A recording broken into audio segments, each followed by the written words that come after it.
자, 이번에는 우리가 수행평가에 대해서 이야기를 하려고 합니다.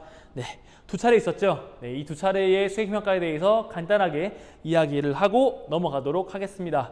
첫 번째는 바로 일본군 위안부 문제와 관련이 되어 있는 수행평가였죠. 네, 두 번째는 1980 5월 광주항쟁부터 1987 6월 민주항쟁까지의 역사 교과서의 내용을 다시 한번 써보자. 여러분들의 어떤 감각, 느낌, 센스, 판단력, 사고력, 비판력 이런 것들을 모두 총동원해서 새로 꾸며보는 시도를 했습니다. 이렇게 총 두 차례를 진행을 했는데요. 특히 이 일본군 위안부 문제 같은 경우에는 제가 작년에도 실시를 했고요. 올해도 똑같이 했습니다. 그리고 내년이나 내후년에도 그대로 할 거예요. 제가 일본군 위안부 문제 수익평가를 계속 진행하는 이유는 바로 문제의식에 있습니다. 그것도 꽤나 수준 높은 문제의식.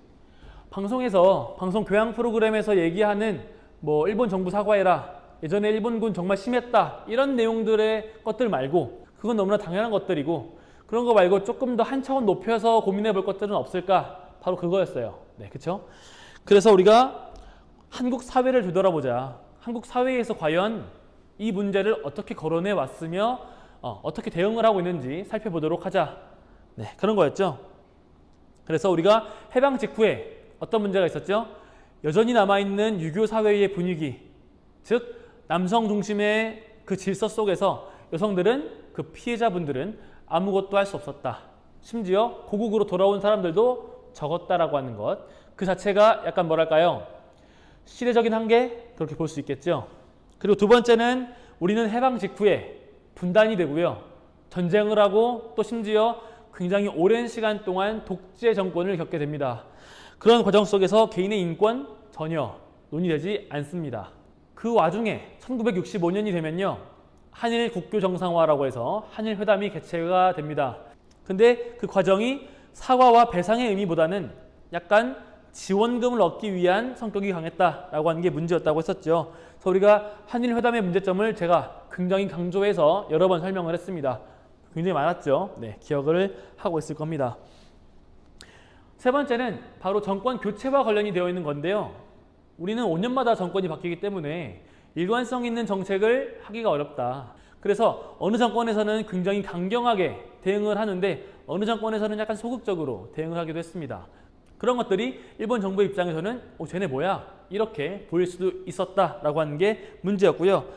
다섯 번째는 뭔가 시민단체의 문제였죠. 바로 최근의 문제였습니다. 특정 시민단체, 그것도 대표성을 띠고 있는 시민단체의 횡령 문제, 즉 도덕성의 문제가 터지게 됩니다. 그러면서 이것도 마찬가지로 일본 정부가 알았겠죠. 쟤네가 저런 수준이었어? 이러면서 또 마찬가지로 꽤나 우리를 얕잡아 보고 진정성 있는 사과를 할 필요 없겠다 이렇게 느꼈을 수도 있겠죠. 그것도 문제가 될 겁니다. 마지막으로 그러면 정부, 시민단체 말고 한국 사회, 한국인은 과연 어땠을까? 이런 것도 돌아보자고 했습니다. 그것을 단적으로 보여주는 사건이 바로 2005년 이승연의 노드집 파문이었어요.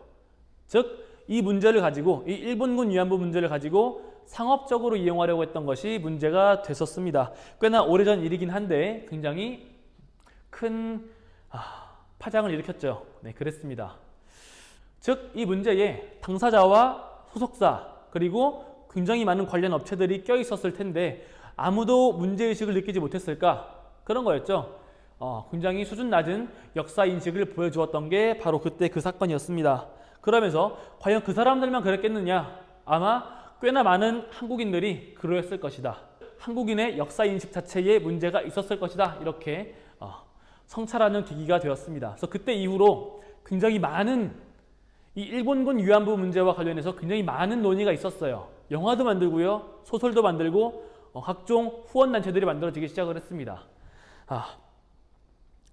그래서 지금은 굉장히 이 문제에 대해서만큼은 우리나라 사람들의 이 인식 자체가 높아지긴 했어요. 네. 일본 정부뿐만이 아니라 한국 정부, 한국 사회, 한국 시민단체 이 모든 것들에 대한 총체적인 문제의식을 갖고 있어야지만이 앞으로 뭔가 다음 세대 뭐 거기까지 가면 안 되겠지만 그때 가서야 진정한 해결책이 보이지 않을까 그런 거였어요. 바로 여러분들이죠. 네. 즉 이런 거죠. 지금 우리 반 애들 진로 상담을 하면은 어떤 사람들은 외교관, 어떤 사람들은 판검사 이렇게 얘기를 하는데, 자, 이런 사람들이 이런 문제의식을 갖고 있다가 나중에 어른이 되었을 때 그것을 기억을 하고 실천해 내려고 노력을 한다면은 우리 사회는 발전하는 겁니다.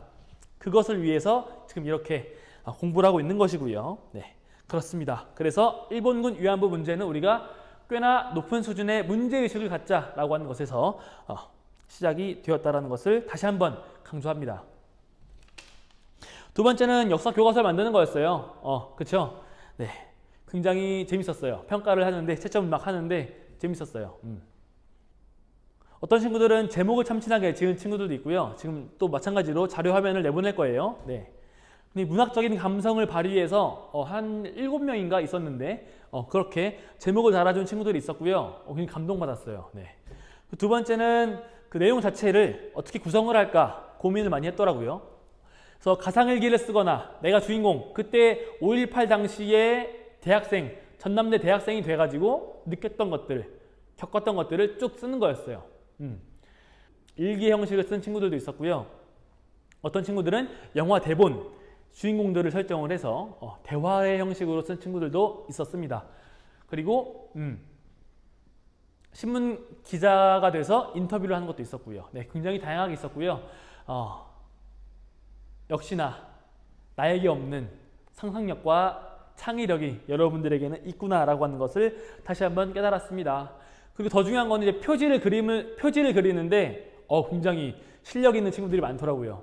내가 제일 못하는 게 미술인데 미술 잘하는 사람들 부러워. 그런 거 보면은 즐거웠습니다. 네, 그렇게 역사 교과서 제작까지 우리가 진행을 했습니다. 네, 이게 우리 한 학기 동안 진행했던 2차례의 수행평가 내용이었고요. 앞으로도 좀 다양하게 재밌게 해보도록 하겠습니다.